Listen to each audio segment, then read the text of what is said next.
Hello everyone, welcome to First Umpire match preview of match number 51 IPL 2025 GT versus SRH।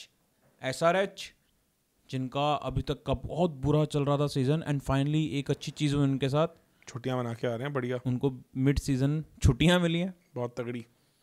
और मालदीव्स का पूरा बढ़िया घूम के आ रहे हैं। और क्या हम देख सकते हैं जैसे MI ने बाउंस बैक करा है, क्या हम वो सेम स्टोरी SRH से भी एक्सपेक्ट कर सकते हैं? कल का मैच बहुत डिसाइड करेगा यार, क्योंकि एक तो अहमदाबाद में खेलने वाले हैं और ऑलरेडी पता चल चुका कि ब्लैक सॉइल विकेट होने वाली है।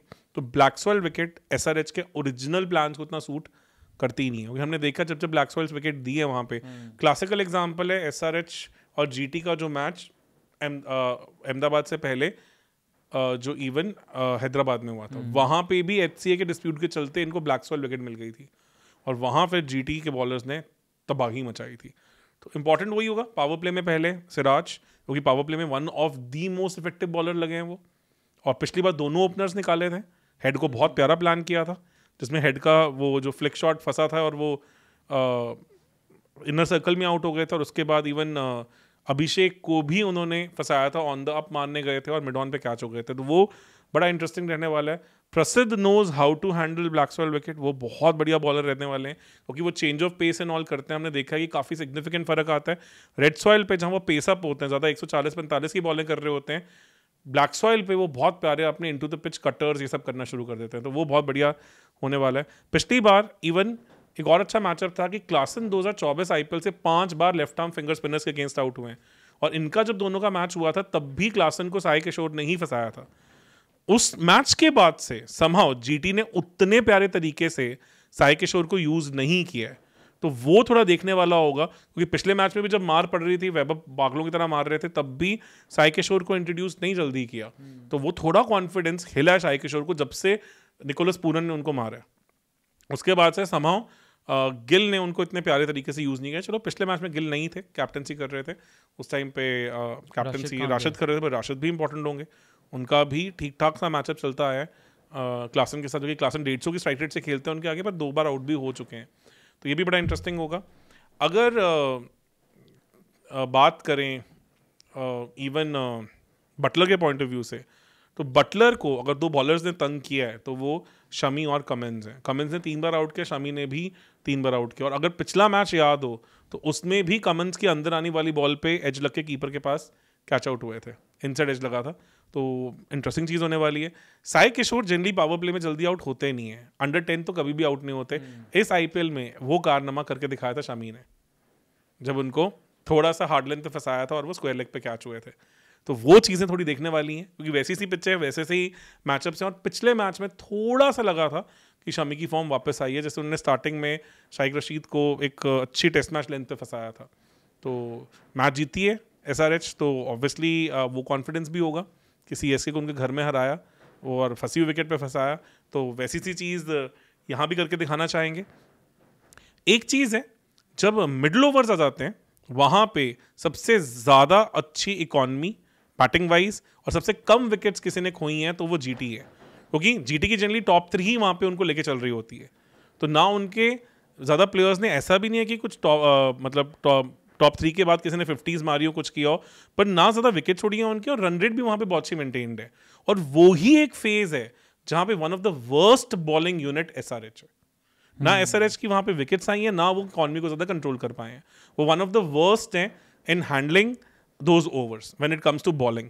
तो GT की बैटिंग जहाँ पे बहुत अच्छी है, वहाँ पे SRH की बॉलिंग बहुत पुअर है। तो वो एक ऐसा फेज रहने वाला है जहाँ पे GT चाहेगी अपनी मोनोपोली को कायम रखे, और SRH को होगा कि हम थोड़ा सा अपने डिफेंसिव प्लान से एग्रेसिव प्लान में जाए, उन चीज़ों को थोड़ा ठीक करने की कोशिश करें। तो ये भी बड़ा इंटरेस्टिंग सा एक फेज होने वाला है। तो ऑब्वियसली इन मैचअप्स की तरफ भी हम देखेंगे। अपार्ट फ्रॉम दैट, जो ईशान किशन है, उनको अगर 2 स्पिनर्स ने किसी ने तंग किया है तो वो सुंदर और राशिद खान है। दोनों के अगेंस्ट उनकी जो स्ट्राइक रेट्स हैं वो अच्छी नहीं है। सुंदर के अगेंस्ट तो स्ट्राइक रेट 80-85 की है, और इवन राशिद खान के आगे भी बहुत अच्छा उनका ऐसा मैचअप रिकॉर्ड नहीं है। तो वो भी इंटरेस्टिंग होगा देखने वाला कि किस तरह से उसे GT अच्छे से एक्सप्लॉइट कर पाती है। प्लेइंग 11s की बात करें दोनों की, तो पिछले मैच में झटका लगा जीटी को, एसआरएच ने अच्छा किया, तो मुझे लगता है कि एसआरएच को चेंज करेगी। अभिषेक और हेड ओपन करेंगे। पिछले सीजन की कहानी नहीं बन पाई है, पिछले सीजन उनकी एवरेज 50 की चल रही थी ओपनिंग की, इस बार 35 के आसपास है, और उसमें से भी मेजर रन्स वो पंजाब वाले मैच में आए थे जहाँ पे 171 की ओपनिंग पार्टनरशिप आई थी। उसके सिवा कोई बहुत बढ़िया वैसा गया नहीं, बट स्टिल, और थोड़ा सा रन्स पर ओवर भी कम हुए। पिछली बार 13 की इकॉनमी से रन स्कोर करते थे, इस बार सिर्फ 11 के आसपास घूम रहे हैं, बट 11 भी इतना बुरा नहीं होता। वहाँ पे उम्मीद होगा कि इनका बल्ला दोबारा बोले। वन डाउन ईशान किशन पिछले मैच में सीएसके के अगेंस्ट एक प्यारा इंटरेस्टिंग इंपॉर्टेंट इनिंग खेल के आए हैं, वह ज़रूरी है। एंड उसके बाद मुझे लगता है कि कमेंडो मेंडेस को चांस मिलेगा, क्योंकि ऑलराउंड परफॉर्मेंस उन्होंने अच्छी की थी, शानदार कैच पकड़ा था, बॉल भी ठीक की थी, और प्लस बैटिंग में ही प्लेड अ वेरी इंपॉर्टेंट रॉन्ग। तो मुझे लग रहा है फॉरेन प्लेयर में ही might also be there. Number 4 पे क्लासन, नंबर 5 पे कमेंडो मेंडेस, नंबर 6 पे नीतीश कुमार रेड्डी, क्योंकि पिछले मैच में उनका वो रोल ज़्यादा बेटर सूट किया था उन्हें। नंबर 7 पे अनिकेत वर्मा, नंबर 8 पे फिर आप कमिंस को देखेंगे, और फिर नंबर 9 पे हर्षल पटेल काफ़ी बढ़िया फॉर्म में चल रहे हैं। नंबर 10 पे आपके पास शमी हो जाते हैं, और नंबर 11 पे आपके पास जीसन अंसारी हो जाते हैं। और उसके बाद आपके पास इम्पैक्ट प्लेयर में भी उनटकट की ऑप्शन है, सिमरजीत की ऑप्शन है, राहुल चहर की ऑप्शन है। आप जिस तरह से पिच है उस हिसाब से देख सकते हैं आप किन्हें लेके आना चाहते हैं। तो आपके पास एक अच्छा खासा मिक्सचर ऑफ थिंग्स है। फॉरेन प्लेयर्स में मुझे लगता है कि काफ़ी हद तक यही कहानी होनी चाहिए, क्योंकि ब्लैकसोल विकेट है तो शायद मलिंगा की तरफ ना जाएं। और जहाँ तक जीटी का सवाल है, जीटी भी काफ़ी आई थिंक वरिड होगी, क्योंकि पिछले मैच के बाद थोड़े से क्वेश्चन उठे हैं, पर आई थिंक ओवरऑल उनका आईपीएल काफ़ी अच्छा गया है। 1, 2, 3 उनका सॉर्टेड है, शुभमन गिल, साई किशोर और वहाँ पे बटलर। नंबर 4 पे अगर रदरफोर्ड इंजर्ड नहीं है अभी भी, तो मुझे लगता है शायद उनकी वापसी होगी। फिर सुंदर खिलाएंगे, क्योंकि इस विकेट के लिए इंपॉर्टेंट है। उसके बाद शाहरुख नंबर 6 पे, नंबर 7 पे आप तवत्या को, नंबर 8 पे। उसके बाद ये 7 आने के बाद फिर आपके पास बॉलिंग ऑप्शन भी बन जाती हैं, जिनके आपके पास सिराज हैं, आपके पास प्रसिद्ध कृष्णा हैं, आपके पास साई किशोर हैं, और फिर थोड़ा सा डिपेंड करेगा कि आप, और एक आपके पास राशिद खान भी हैं, फिर डिपेंड करेगा कि आप इम्पैक्ट प्लेयर किसे खिलाना चाहते हैं, 12वां प्लेयर।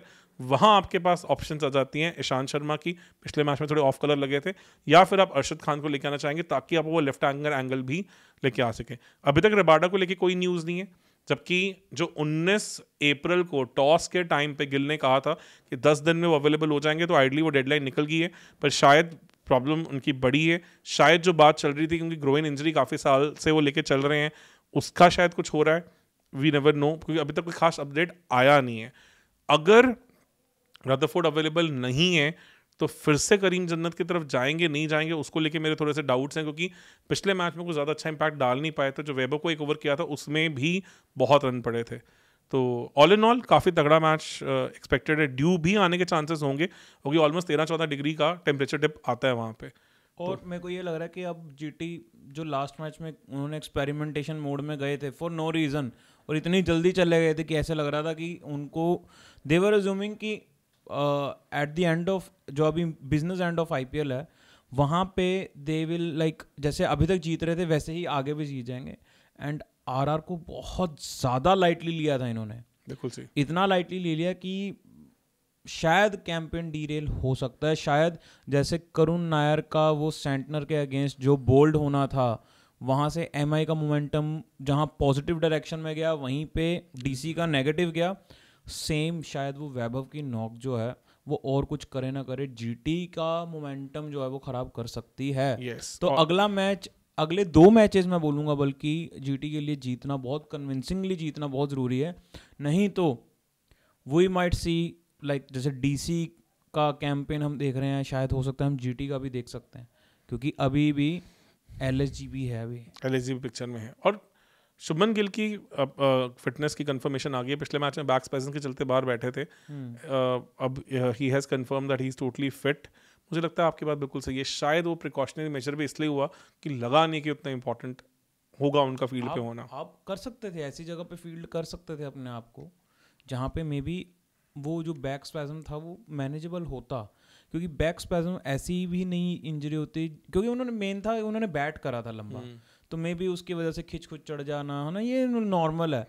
वो जो एज अ कैप्टन बाहर बैठे थे वो मुझे मोर ऑफ वही लगा था कि एक कैजुअल अप्रोच कि यार अपना मेन बैटर है, इसको क्यों थोड़ा सा भी खराब करना, रिस्क ऑलरेडी क्यों लेना मैच थोड़ा तुम्हारे सा। फेवर में ही है तो वो ज्यादा जबकि होगा। बॉलिंग नहीं करानी, उनको कुछ नहीं करना, तो मुझे लगता है कि उनको वो फील्ड में हाइड कर सकते थे, कर सकते थे, और उनको खुद को ही हाइड करना था। खुद को ही हाइड करना था। तो वो तो और इजी होता है ना, खुद को तो हाइड करना ज़्यादा आसान होता है, कि पता ही है कि आप बॉलर को देख ही रहे हो कहाँ जाना है, या आप ऐसी फील्डिंग पोजीशंस भी ले सकते हो जहाँ पे आपको पता है कि जिस तरह की आपकी इंजरी है आपको कैसे सी फील्डिंग करनी है। बिल्कुल सही। तो ये मेरे को लग रहा है कि हल्के में जो लिया वही बड़ा कंसर्न था, अदरवाइज जीटी वैसे तो बहुत बढ़िया खेल रही थी। करीम जन्नत को खिलाना है ना, जस्ट वांटेड टू एक्सपेरिमेंट कि if required can we try him, है ना, दो सॉर्ट ऑफ थिंग्स, वो सेंसलेस लगी थी। एंड सेकेंडली उस पिच पे थोड़ा सा ऐसे भी लगा था कि रन्स कुड हैव बीन, मतलब रन्स भी थोड़े और हो सकते थे, at the same time bowling plans बहुत ज़्यादा अच्छे हो सकते थे। वहाँ पे जो साई सुदर्शन के 30 बॉल में 39 रन आए थे 130 की स्ट्राइक रेट पे, वो भी काफ़ी क्रिटिसाइज हुए हैं, कंसिडरिंग कि उतनी सी बॉल्स में ऑलमोस्ट एक आपका 14 साल का लड़का 100 मार गया। तो वो भी ऑब्वियसली थोड़ा सा होगा कि they might need to revive the template, because इतना प्यारा सीजन सब कुछ गया है, 60 की रन रेट से ओपनिंग पार्टनरशिप आई है, बट सिर्फ 8.94 की वो इकॉनमी से खेलते हैं, जो कि second worst among all IPL teams है। तो इसका मतलब थोड़े रन्स कंजर्वेटिव आ रहे हैं, वो भी इंपॉर्टेंट है, थोड़ा उसी तरफ देखना पड़ेगा। चलिए सर, क्या लगता है आपको, कौन, आप किसको सपोर्ट कर रहे हो? थोड़ा सा और आईपीएल इंटरेस्टिंग बनाना है तो शायद एसआरएच कुछ नया निकल के आए। फाइनली अब आप भी अंडरडॉग्स को करने लग गए सपोर्ट। लेट्स सी क्या होता है। चलिए गाइज, आप भी ज़रूर हमें बताएं कमेंट सेक्शन में आपको क्या लगता है कि आप किसको सपोर्ट करना चाहते हो या किसको कर रहे हो, और सपोर्ट किसको कर रहे हो और लग कौन रहा है कि जीतेगा, ज़रूर मेंशन करें कमेंट सेक्शन में। एंड और भी कोई इंटरेस्टिंग मैचअप या और भी कोई इंटरेस्टिंग न्यूज़ हो जो हमारे रिकॉर्ड करने के बाद आई हो इस मैच के रिगार्डिंग, तो वो भी आप ज़रूर डालें, हम देखते हैं वैसे कमेंट सबके। On that note, thank you so much. And pre match and mid match analysis join करने के लिए हमारे डिस्कॉर्ड लिंक जो हमारे बायो में है वो आप ज़रूर ज्वाइन करें, एंड फिर हाँ आप हमें वहाँ भी मिल सकते हैं, एंड प्री मैच और मिड मैच एनालिसिस का भी एंजॉय कर सकते हैं। On that note, thank you so much and don't forget to subscribe our channel. Thank you. Thank you.